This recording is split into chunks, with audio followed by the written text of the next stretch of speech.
Good morning, everyone. Welcome. Seems like I just saw all you people. Thought I'd lost some time or something. We'll ask Mr. Stark to read the docket. Thank you, Mr. Chairman. Mr. Chairman and other commissioners, this proceeding before the Public Service Commission of South Carolina in docket number 2018-318-E concerns the application of Duke Energy Progress, LLC for adjustments in electric rate schedules and tariffs and request for an accounting order. This matter has been scheduled for hearing on April 11th in the offices of the Commission at 101 Executive Center Drive, Columbia, South Carolina, 29210. Mr. Chairman, the docket is in order. Thank you. Okay, we'll take appearances now. First, Duke.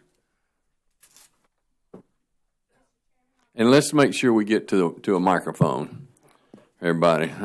Let's just start this off right now. Everybody that talks, you need a microphone. All right, here we go.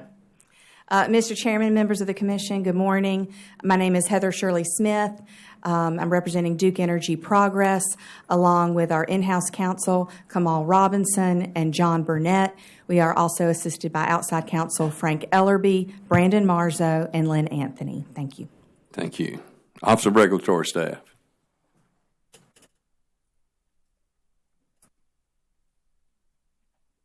morning, Mr. Chairman. Representing the ORS is myself, Andrew Bateman. Along with me is our Executive Director, Nanette Edwards, and Mr. Alex Knowles. Thank you so much. Thank you. Walmart. Good morning, Commissioners, and Chairman. My name is Carrie Grunman, along with my co-counsel, Stephanie Eaton, and the law firm of Spillman, Thomas & Battle, here today on behalf of Walmart, Inc. Thank you. Welcome. Vote Solar. Good morning, Mr. Chairman and Commissioners. I'm Will Dillard, local counsel for Vote Solar, and with me is Thad Coley, Regional Director. Thank you. South Carolina NAACP, Coastal Conservation League, and Upstate Forever. Good morning, Mr. Chairman, members of the Commission. My name is Stinson Ferguson. I'm here on behalf of South Carolina NAACP, South Carolina Coastal Conservation League, and Upstate Forever. With me here today, Goodwin Thompson and David Neal, my co-counsel, both of whom have been admitted pro hoc vice. Thank you. Sierra Club. Good morning, Mr. Chairman. Robert Guile of Columbia. You got the farm team for Sierra Club today. My counsel, Ms. Lee, won't be with us this week. Thank you. Energy users. Mr. Chairman, I'm Scott Elliott. I'm here on behalf of the energy users. Thank you. Thank you, Mr. Elliott. Okay. Yes, sir.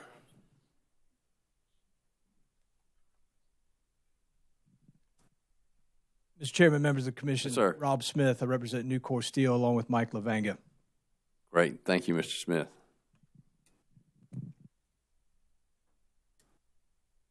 Anyone else? I missed anybody? Okay. All right.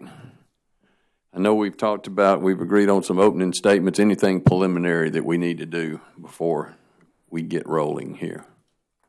Mr. Bateman.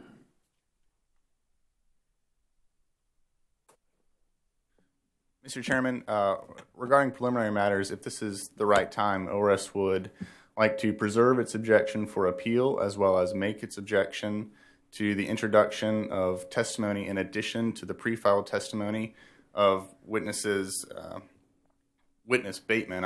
My understanding is that the company is withdrawing its request to introduce additional testimony of witnesses Hunsicker and Henderson. Regarding the introduction of additional testimony for witness Bateman, ORS asserts that it is outside of the pre-filed deadlines and violates Commission Regulation 103-845. But in addition to that, ORS filed its rebuttal testimony on March 25th. This letter, which is essentially a motion to file additional testimony, was not filed until April 9th. It therefore violates 103-829, which requires that motions be pre-filed at least 10 days prior to the hearing. As a result, ORS would object to this additional testimony of witness Bateman. Mr. Ellis. Thank you, Mr. Chairman, and good morning. It was not a motion. The letter on April 9th was a way of notifying the commission and the parties that the company had planned to ask witnesses to respond to certain matters, and the things were listed in the letter. The first thing we asked or notified the parties and the commission that we planned to do is to have Mr. Gartitego respond to things that were raised at the night hearings, and we're planning on doing that. It's our understanding that ORS does not have an objection to that at this time. We have told the other parties in ORS also that Ms. Smith will be asking him questions, and he'll be responding to the questions, and if somebody has an objection to the question, I think they're free to make the objection at that time. We also understand from ORS that they do not object to our having Ms. Metzler respond to certain issues relating to incentive compensation, and so we'll plan to do that after Ms. Metzler summarizes her rebuttal testimony. We have agreed, as a way of narrowing the scope of the issues in dispute, we have agreed to not attempt to ask any questions of witnesses Henderson or Hunsaker, so those issues will not come up. We do believe that with respect to Ms. Bateman, who's the accounting witness for the company, there are issues that are raised in the surrebuttal testimony of ORS witnesses Payne and Major and one more. Payne and Major. That were where the ORS in the initial direct testimony either didn't discuss the matter or just touched on it very briefly, and then in surrebuttal expanded on it. And what we want to do is to ask a series of focused questions of Ms. Bateman, asking her to respond to the issues that were raised in surrebuttal. We believe that what we're asking is supported by a decision by the South Carolina Supreme Court on appeal from this commission, Utility Services of South Carolina versus the ORS, which is a 2011 case, 392 at 96, where the court talked about a meaningful opportunity to respond. We're not moving to strike the surrebuttal testimony. We just want to respond to it and let Ms. Bateman talk about, for instance, Mr. Payne cited authorities in his surrebuttal that are not in his direct. We want Ms. Bateman to tell y'all what her view of those authorities are. And we think that's important to get a fair hearing. We think it's what's called for under the South Carolina Constitution, Article 1, Section 22, the Administrative Procedures Act. Parties have to be given an opportunity to respond to things, and we believe that we ought to be given a chance to do that. We're trying to limit it. We don't want to draw things out, but we think it's appropriate for y'all to have a full record. Thank you, Mr. Chairman. Thank you. Anything else? Mr. Chairman, if I may briefly respond regarding the night hearing testimony that Mr. Gartitego plans on addressing, provided ORS is given a similar opportunity to address night hearing testimony, Mr. Ellaby is correct. We would not object. Regarding the supplementing Ms. Bateman's testimony with additional testimony, the ORS surrebuttal merely responded to DEP's rebuttal testimony. Additionally, what Mr. Ellaby is characterizing right now essentially is a motion. He's requesting that this commission allow him to supplement Ms. Bateman's testimony. Pursuant to Commission Reg 103-829, it's too late to do that. We filed our surrebuttal on the 25th. They had plenty of time to file this motion and failed to do so until the 9th. Okay, thank you. Anything else? I will note for the record that we were a little busy on the 25th. Okay. Thank you, Mr. Chairman. Understand. Okay, we're going to hear it for what it's worth, and we'll go for that. Okay. All right, opening statements. I'm sorry, Mr. Chairman. You got something else? I'm sorry, if I may, going. one more thing. If we may have the same latitude to respond that the commission grants DEP witness Bateman ORS would be appreciative. Okay.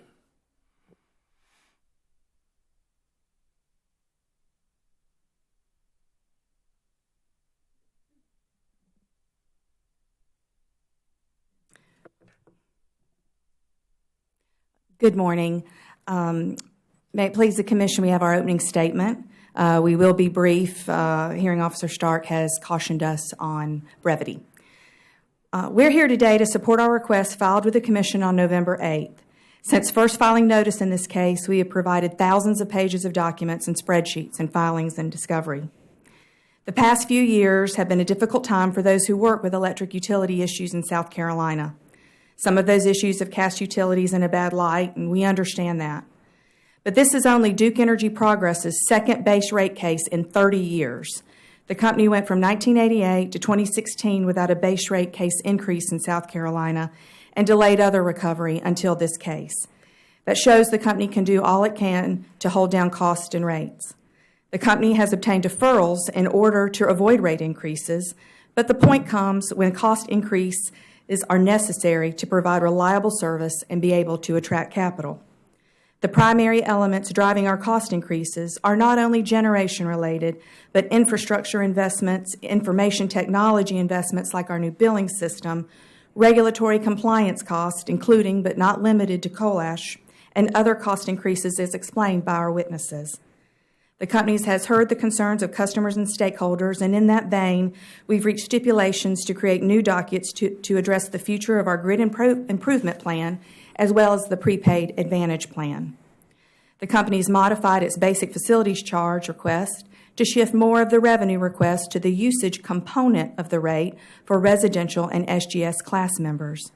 And while the company maintains good customer service survey results from entities like J.D. Power, the company is continuing to look at ways to better serve customers, including the farming community in the PD, and pursuing a roundup program to provide additional help to our most vulnerable customers. This case is the first of two fully litigated rate cases Duke Energy has had in South Carolina in quite some time.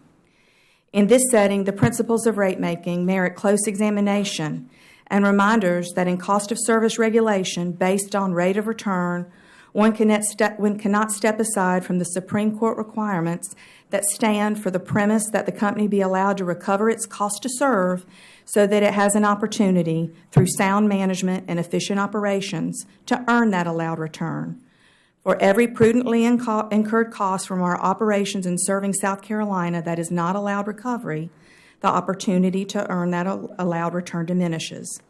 That's not a popular concept these days, but that is the nature of these cases and of being a regulated utility. We do disagree with the parties on several points that we'll hear about today, such as ROE, employee compensation, basic facilities charge, and coal ash. And all of our witnesses are prepared to address all of those issues for parties in the Commission.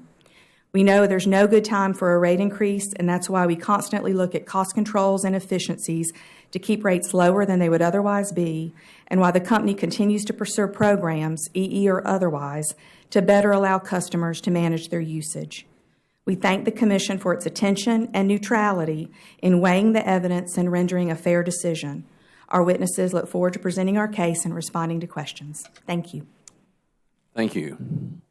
Other opening statements?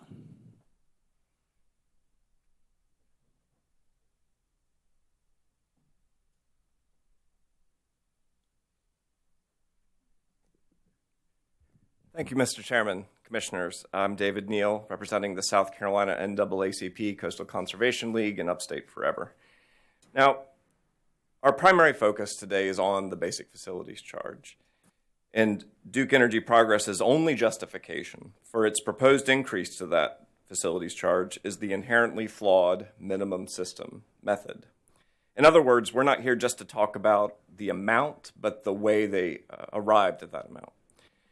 Now, the minimum system method was at the root of the company's extreme initial proposal to take the basic facilities charge from $9.06 to $29, a 220% increase. And because the minimum system method treats a portion of distribution costs that were actually incurred by the company to serve load as customer related, it's inherently flawed. This misallocation of costs is based on a hypothetical. It's based on a fictional system that the company didn't actually build. And though it's based on a hypothetical, its results in the real world are severe.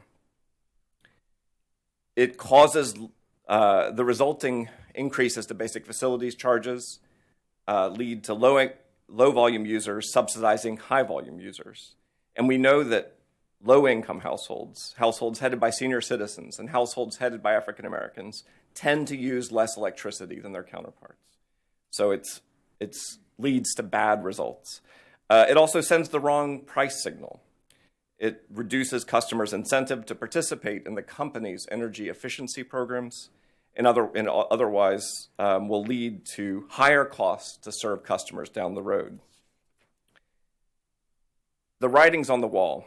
Unless this commission rejects the use of minimum system, we're going to be right back here again in the next rate case and the rate case after that, facing proposals to increase fixed charges upwards of $30 or more as the company continues to invest or spend money on its distribution grid.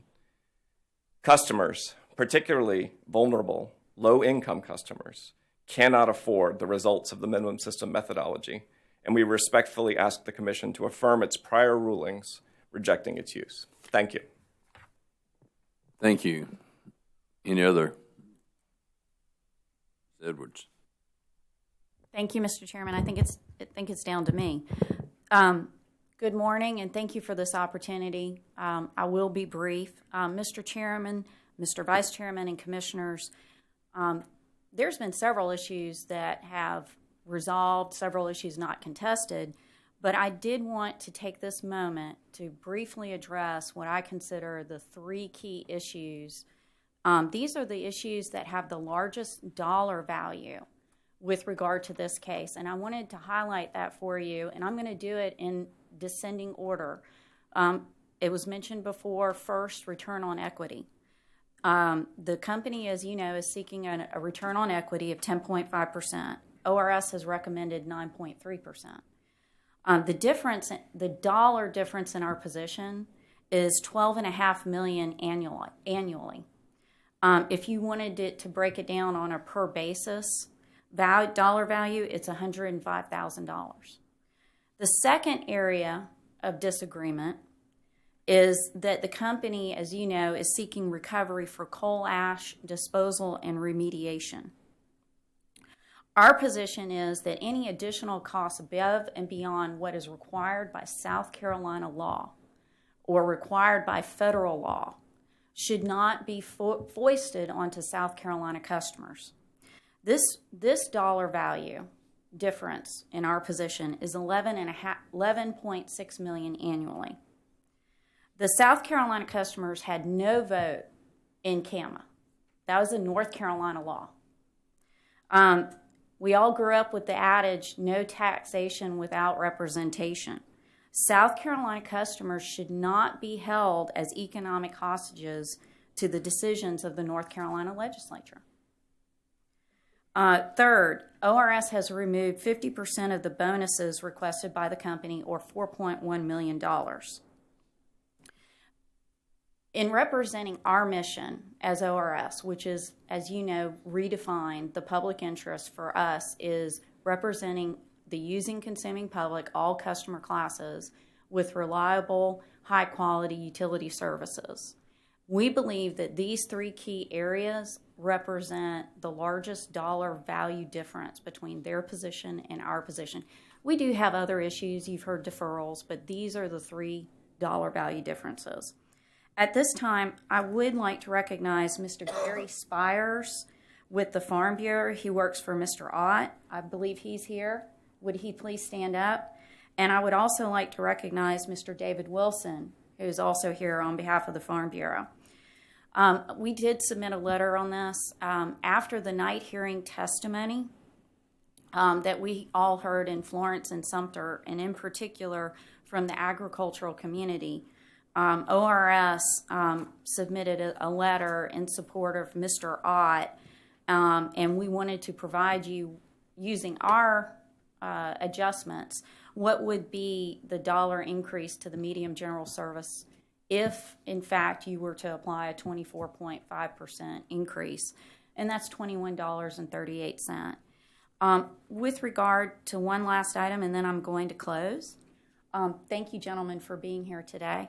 What I wanted to mention is, yes, the company stayed out for a long time and before they came back in for a rate case.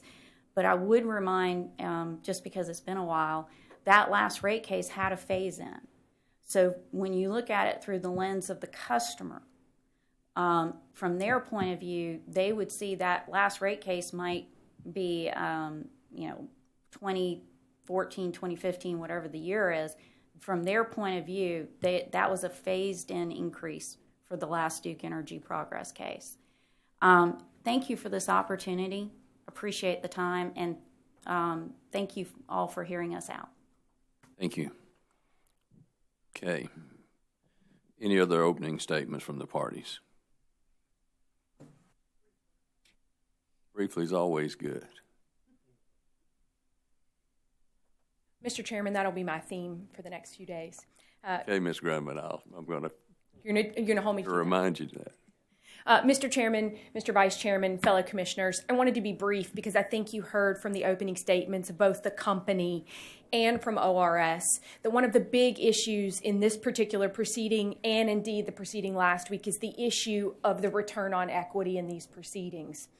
Walmart appreciates the opportunity to participate in these proceedings, and because we recognize the differing positions of the parties, Mr. Steve Chris, the Director of Energy Services of Walmart, will be present to provide live testimony in these proceedings. He will be available to provide the perspective of a customer who participates in rate cases throughout the United States, as well as its experiences in various other rate cases with respect to ROE. We welcome any commissioner questions and appreciate the opportunity to participate in today's proceedings. Thank you. Okay. Now, as I understand it, we are going to, all parties have agreed that we're going to take the testimony of Jonathan Wallach first from NAACP, Coastal Conservation League, and Upstate Forever. Is that the case? And if so, we will ask you to come forward and present this. Thank you, Ms. Stinson. Thank you, Mr. Chairman. South Ferguson, Carolina, I got you. both. Call your Either's first fine. name. Either's I know I've seen you several times over the last few weeks, so I'll call you something different every time, I think. Thank you. South Carolina NAACP, Coastal Conservation League, and Upstate Forever would like to call Mr. Jonathan Wallach to the stand.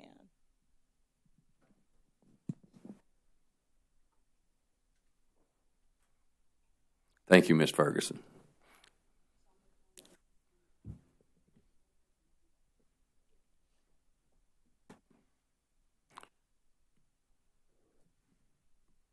Let's make sure you get that mic on, and Ms. Thompson, it's all yours. Thank you, Mr. Chairman, and I do want to express our appreciation to the Commission and to the parties for being willing to accommodate Mr. Wallach out of order. Good morning, Mr. Wallach, again. Good morning. Please state your name and business address for the record. Yes, my name is Jonathan F. Wallach. My business address is Resource Insight, Inc., 5 Water Street, Arlington, Massachusetts. And Mr. Wallach, did you cause to be pre-filed direct testimony in this docket consisting of some 30 pages along with 2 exhibits? Yes, I did. Do you have any, excuse me, do you have any changes or corrections to your pre-filed direct testimony? No, I do not. So if the questions put to you in your direct testimony were asked at the hearing today, would your answers be the same?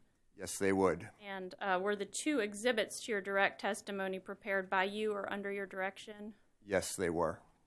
Mr. Chairman, I would move to have Mr. Wallach's pre-filed direct testimony entered into the record as though given orally from the stand, and to have the exhibits attached to his testimony identified as the, I guess it would be a hearing, composite hearing exhibit 1? No, I'll give you a number in a minute. Okay. We've already had exhibits in the night hearings. Okay. Okay, Mr. Wallach's pre-filed direct testimony will be entered into the record as though given orally from the stand, and his 2 exhibits will be entered as exhibit number 11. Madam Court Reporter, is it your preference for me to go ahead and hand those up to you?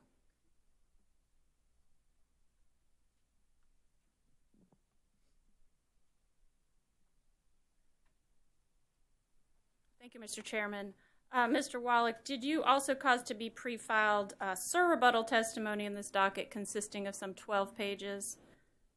Yes, I did. And do you have any changes or corrections to your pre-filed surrebuttal testimony? Yes, I do. Could you please walk us through those? Sure, I have two corrections. On page 7, line 1, the word claims in that first line, the company's claims, should be concerns. So it should read the company's concerns regarding cost subsidization. Thank you. And the second correction? On page 12, line 12,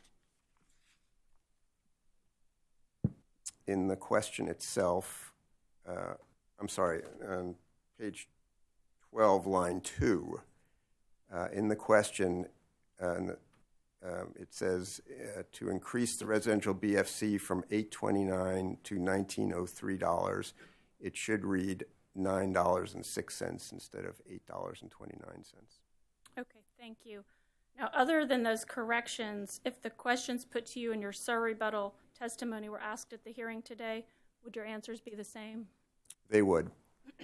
Mr. Chairman, I would move to have Mr. Wallach's pre-filed surrebuttal testimony entered into the record as though given orally from the stand. Mr. Wallach's pre-filed surrebuttal testimony will be entered into the record as though given orally from the stand. Thank you. Mr. Wallach, did you prepare a summary of your direct and surrebuttal testimony?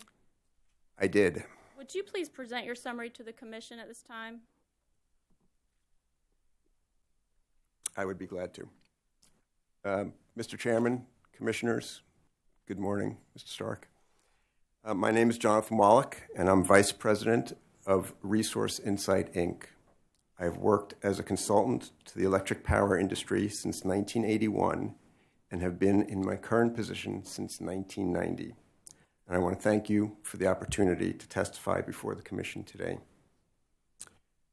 Duke Energy Progress has not justified any of its various proposals to increase the basic facilities charge for residential customers. Neither its original proposal to more than triple the standard residential BFC from $9.06 to $29, its revised proposal in rebuttal to increase the BFC to $19.03, nor its latest notice to the Commission that the company will not contest a BFC of $11.78. Accordingly, the Commission should reject DEP's proposals to increase the BFC. Instead, I recommend that the monthly BFC be set at $9.23 to reflect the true cost to connect a residential customer. This outcome would be consistent with enduring cost causation and rate design principles as explained in my testimony. My testimony first addresses the company's cost of service study. The company justified its original proposal to more than triple the residential BFC as necessary to recover all costs classified as customer-related in its cost of service study. Breaking with its own past practice and contrary to Commission precedent in place since at least 1988, DEP classified a portion of the cost of its distribution grid as customer-related in the cost of service study based on a minimum system analysis. This inherently flawed analysis attempts to replicate the existing distribution grid using hypothetical minimum size equipment.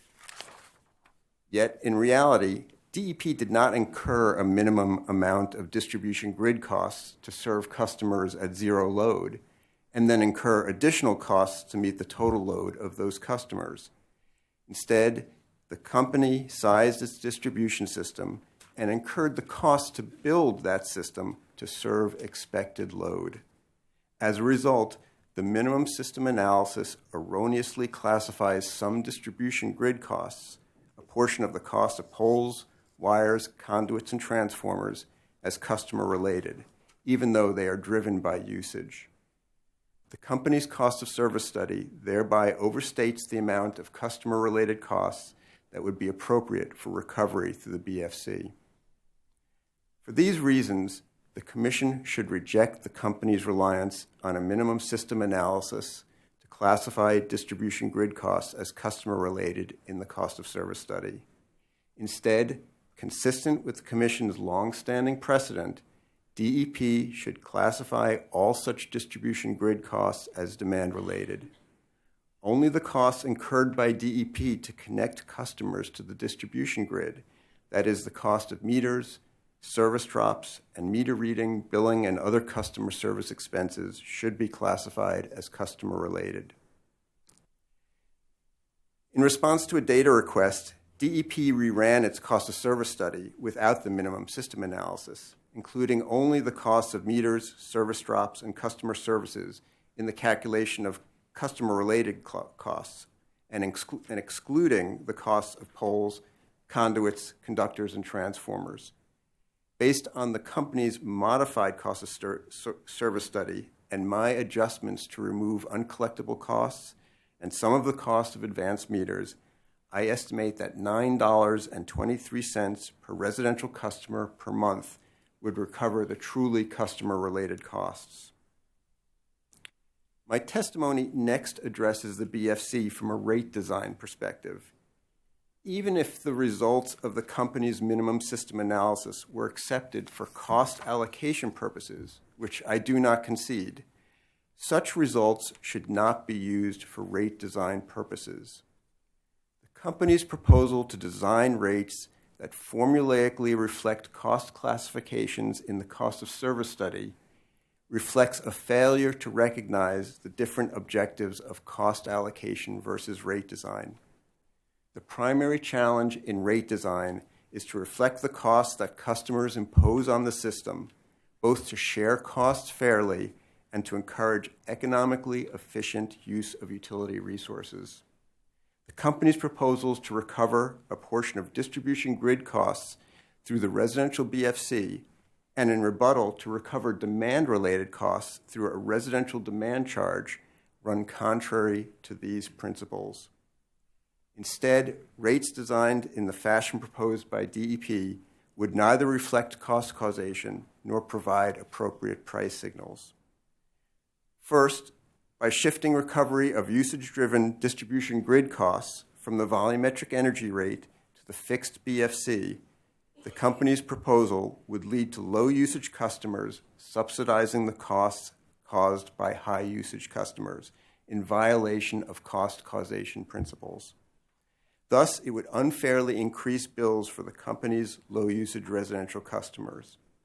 In addition, recovering non-customer-related costs via the BFC, rather than through the per kilowatt-hour energy rate, would dampen price signals to consumers.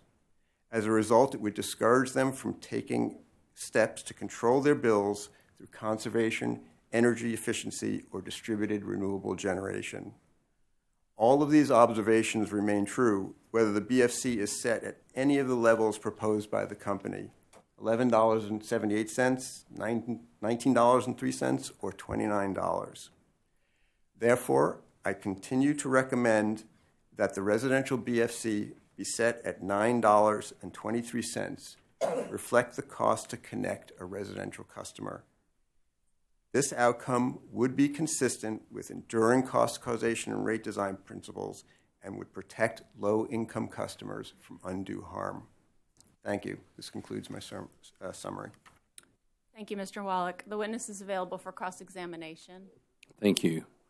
Okay, we'll start off in order. Walmart, okay. Boat Solar. No cross. Thank you, Mr. Cully. Sierra Club. No, thank you, Mr. Chairman. Energy Users. Good question. Thank you, sir. Nucor. ORS.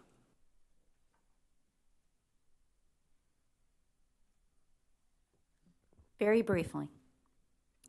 Good morning. Good morning. Do the price signals proposed by DEP promote energy efficiency and renewable generation? No, they do not. They do not promote economically efficient use of renewables and energy efficiency. The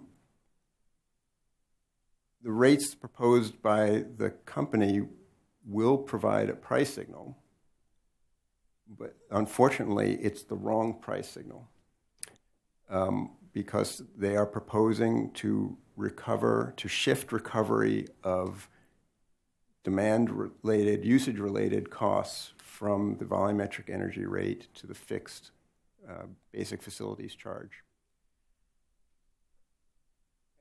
And what happens as a result of that is that the energy rate will no longer reasonably reflect the long-run marginal cost associated with customers' decisions as to usage of energy. I mean, that all sounds very theoretical. Let me try and give you an example here, a simplified example. Let's suppose that the utility, it would cost the utility 5 cents to expand its distribution grid to accommodate an increase in customer usage of 1 kilowatt hour. And let's also suppose that it would cost a customer 4.5 cents to implement energy efficiency measures which would offset that or eliminate that increase of 1 kilowatt hour. An economically efficient energy rate price signal will be provided by an energy rate which reflects that 5 cent cost to expand the distribution grid. And what that will do is it will signal to the customer that it is cheaper for that customer to invest in energy efficiency at 4.5 cents than to pay to reduce its usage by 1 kilowatt hour than to pay 5 cents to increase their usage by a kilowatt hour. What the company's proposal would do is instead of reflecting the 5 cents in the energy rate, they would shift some of those costs to the BFC. And so let's suppose, for example, now the energy rate under the company's proposal would be 4 cents a kilowatt hour. In that case, the customer will get the wrong signal. What it will tell them is that it's cheaper for them to increase their usage by 1 kilowatt hour and pay 4 cents rather than invest in energy efficiency which would cost them 4.5 cents. Thank you. Can you explain the term efficient price signals? Well, as I just discussed in that example, an efficient price signal is a signal provided by the volumetric energy rate, which reasonably reflects the long-run marginal costs associated with customers' behavior. Okay. And so you want to provide a signal to a customer to use resources efficiently as possible. Okay. Regarding, there was some, I believe, some discussion, it might have been in the DEC case, but regarding the impact on high-usage, low-income customers, there's an argument that the company's proposed BFC does not harm these customers because of their high volumetric usage. Do you agree? I'm sorry, could you repeat the question? Sure. The impact on the high usage, low income customers. There's an argument that those customers would actually benefit because they are high usage customers, and having a fixed BFC, albeit higher, they would still net out better. Do you agree? I do not. Look, if the company wants to help its high usage, low income customers, they've grabbed the wrong tool from the toolbox to do so. The fact is that increasing the BFC, the residential BFC, will not reduce those high usage customers' bills. All it will do is ensure that their bills, the high usage customers' bills, will not increase as much as bills for lower usage customers, which frankly is cold comfort to those customers who are already struggling to pay their bills. On the other hand, what the company's proposal to increase the BFC will do will be to punish those other customers who have managed to reduce their usage, either because they have the means to install solar panels or the wherewithal to participate in energy efficiency programs, or simply because they just can't afford to use more electricity. So if the company wants to provide tangible relief to their high usage, low income customers, increasing the BFC is just the wrong tool for the job. And instead, what the company should be doing is looking for ways to help their customers, those customers, reduce their bills, either by providing opportunities for those customers to benefit from rooftop or community solar, or to broaden the reach of their existing energy efficiency programs for low-income customers. Thank you. That's all I have. Thank you.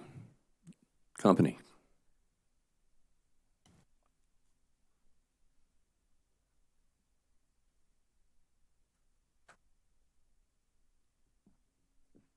Good morning. Can you hear me? Yes, sir. Good morning. Good morning. Just very briefly, just to follow up on some of those questions, do you know what the average rate increase would be under the company's proposal? What the monthly bill would be under the company's proposal? Subject to check, would you agree it's around $142 if the company's rate increase was approved? Subject to check, sure. Okay. And you acknowledged earlier that you were aware of the company's revised position to have a basic facilities charge of $11.78, correct? Correct. And so, just again, subject to check on my math, $142 for an average customer minus $11 still leaves you around $131 of that bill related to usage. Is that correct? Certainly, but I don't think that's a particularly relevant statistic. Right, but there's nothing wrong with my math, right? 142 minus 11 is 132? Yes. And so would you agree that some might think that that's a wide berth to continue to earn energy efficiency savings and renewable savings? And again, as I said earlier, any amount reflected in the energy rate will provide a price signal to customers. The problem is that it's the wrong price signal. And what should be in the energy rate is what reasonably reflects long-run marginal cost to provide the economically efficient price signal. Thank you. No further questions. Thank you. Commissioners. Commissioner Whitfield. Thank you, Mr. Chairman. Good morning, Mr. Wallach. Good morning, sir. I want to ask you a question,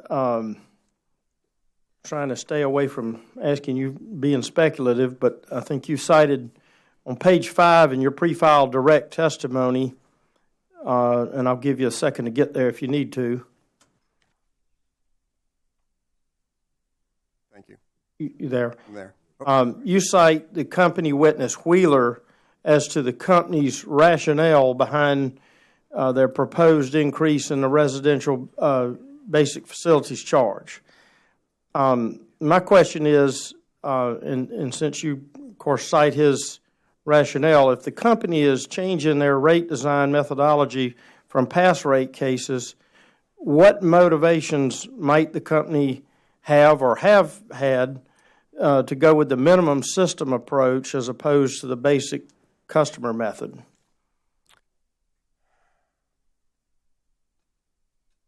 Well, I hesitate to go to motive.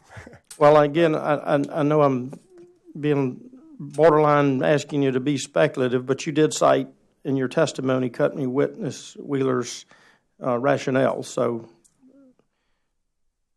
yeah, let me say this: in many rate cases that I've participated in many jurisdictions,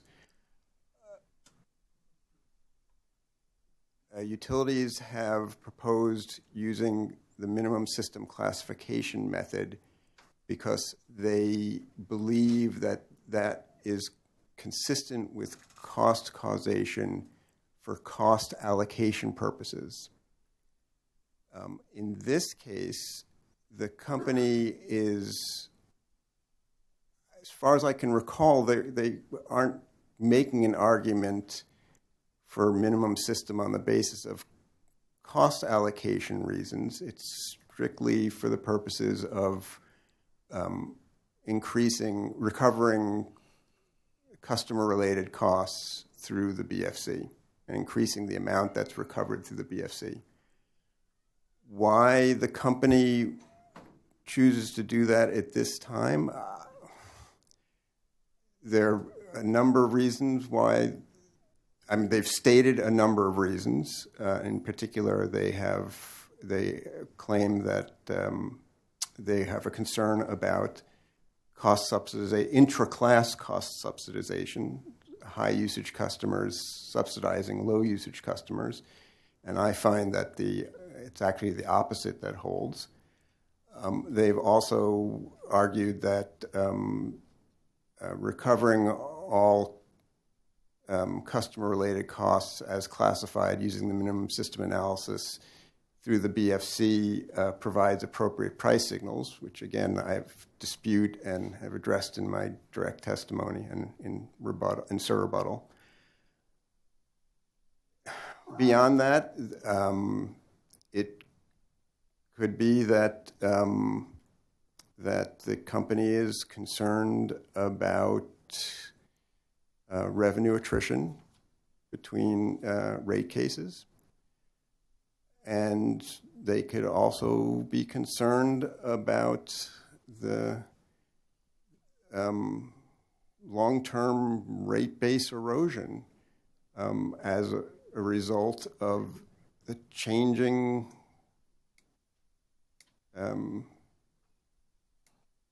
the changing conditions and the increasing penetration of distributed renewable generation, both of which are valid concerns, but are more effectively and directly addressed through other means. And certainly it's not reasonable to try and address those through the back door with an increase to the basic facilities charge, which, as I said, will result in interclass subsidization and dampen price signals. Well, thank you for your answer. You gave me several examples there, and of course you talk about the cross subsidization with high cost and low cost customers. I think is where you started. You are at the 923 mark. Ms. Smith is still over 11. You're a lot closer than you were, but you're still a couple of dollars off. Can you talk to me about your recommendation, while much closer than where the company is now, about what you think your justification, if you will? Well, I think I'm right. No, but seriously, my recommendation is my proposed charge of $9.23 is, I calculated that based on long-standing established cost allocation, cost causation, and rate design principles. And as a result,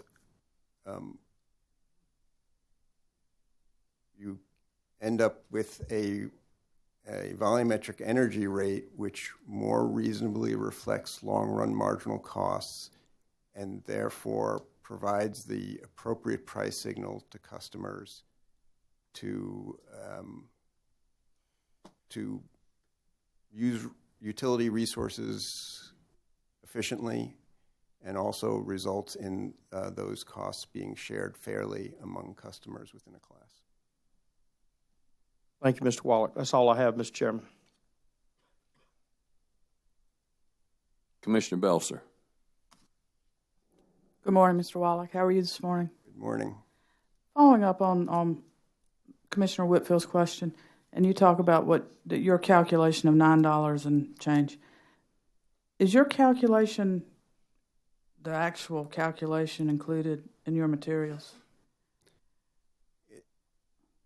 I describe the calculation, and I show in table, I believe it's table 1 of my direct testimony, the costs that go into that calculation. Okay. But the costs that go into that calculation are the result of a modified, a run by the company of a modified cost of service study as a result of in response to a data request. And that's the Vote Solar data request Yes. that you referenced in your testimony, is that correct? Okay. And so my calculation of the $9.23 reflects the results of this modified cost of service study.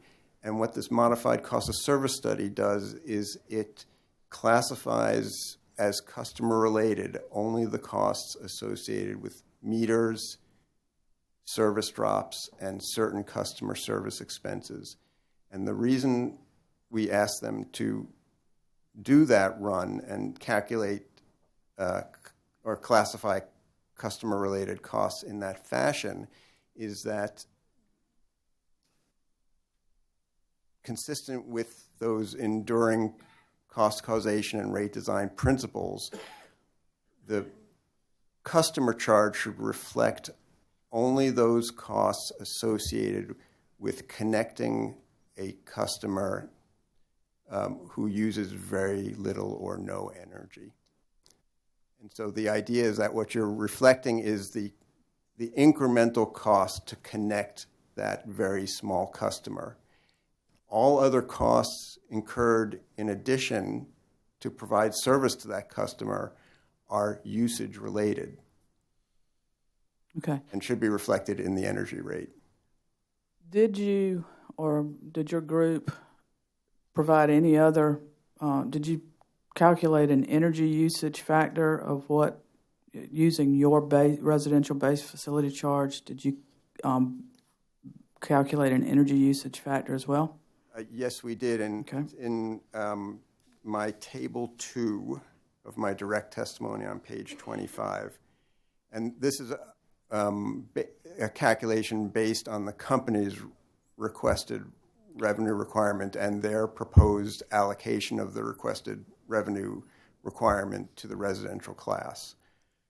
And so what you see here is assuming I showed the energy rate with the company's proposed BFC for the standard RES customer, and then I also showed the energy rates for the various blocks using my estimate of the $9.23 for the BFC.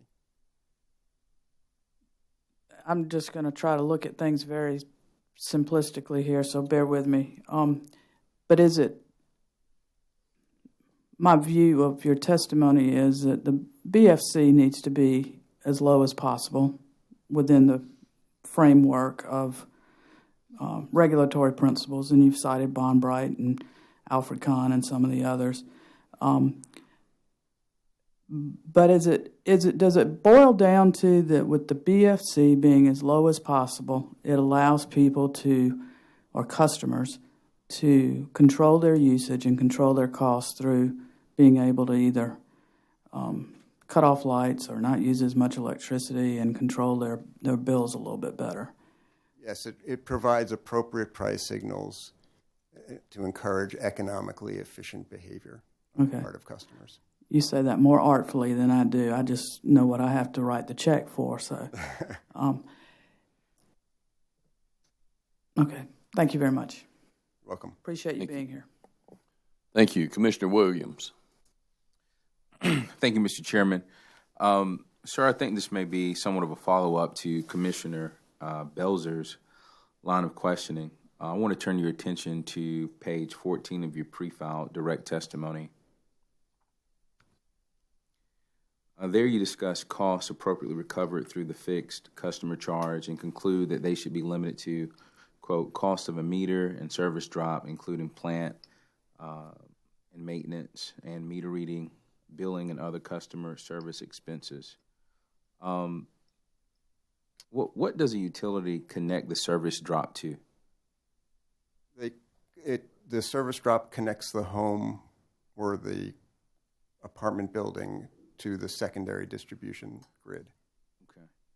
And that secondary distribution grid, would you consider that a cost that should be considered in the basic facilities charge? No, I would not. Okay. And how do you propose that secondary distribution grid gets paid for? Those I contend that those costs are driven by customers' usage and therefore appropriately recovered through the volumetric energy rate.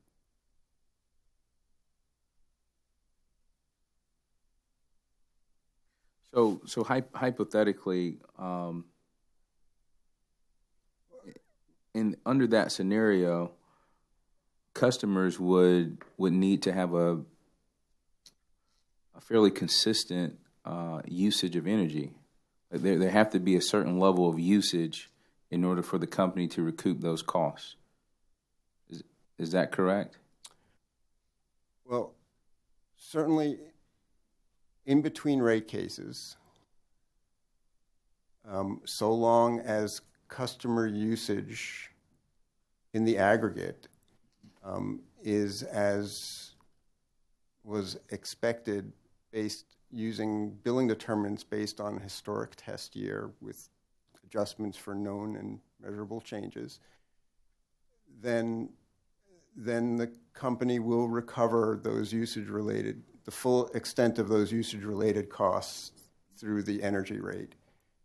Of course, things can change and things can be different, and it could be that customer usage in the aggregate is much greater than in the historic test year as adjusted, in which case the company is recovering more than the usage-related costs, or it can be, the usage could be less in aggregate than expected, and in that case they will not be recovering the full extent of their usage-related costs. That's the nature of cost of service rate making. I have to say it's the risk-reward profile is not symmetric because the company, if they are under-earning, they always have the option to come in for another rate case within reasonable limits. On the other hand, if they are over-earning, they can choose to stay out and continue to over-earn.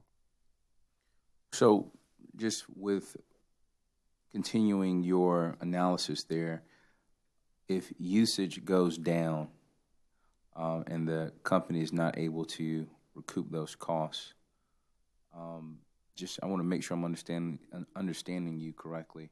Your suggestion is that the company does what for that grid distribution cost? If usage is, in your opinion, the way to pay for that, what happens when usage goes down? Well, if your expectation going into a rate case is that usage is going to go down, and you're continuing to use a historic test year, I think it would be reasonable to adjust your billing determinants to reflect those known and measurable expected changes. If not, then perhaps it is time, if there's a perception that this is going to be an ongoing problem, then perhaps it's time to consider moving from an historic test year to a future test year for the purposes of setting rates, in which case you can base your rate design on forecasted billing determinants, which would incorporate that expectation of a continuing decline in usage, and therefore,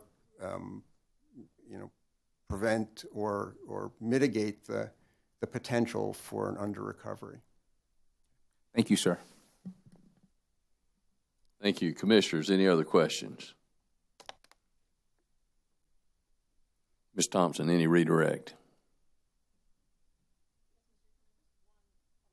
Make sure that thing's on. Yeah. Still not coming. You're still not. Yeah. Come to the one we know works. I was trying to say just one or two questions, Mr. Chairman, please. Mr. Wallach, just to follow up on a question that Commissioner Williams, or to follow up on an answer to a question you were asked by Commissioner Williams, you suggested that one way to address the company's usage going down more than had been expected in the prior rate case could be the use of a future or forward test year, correct?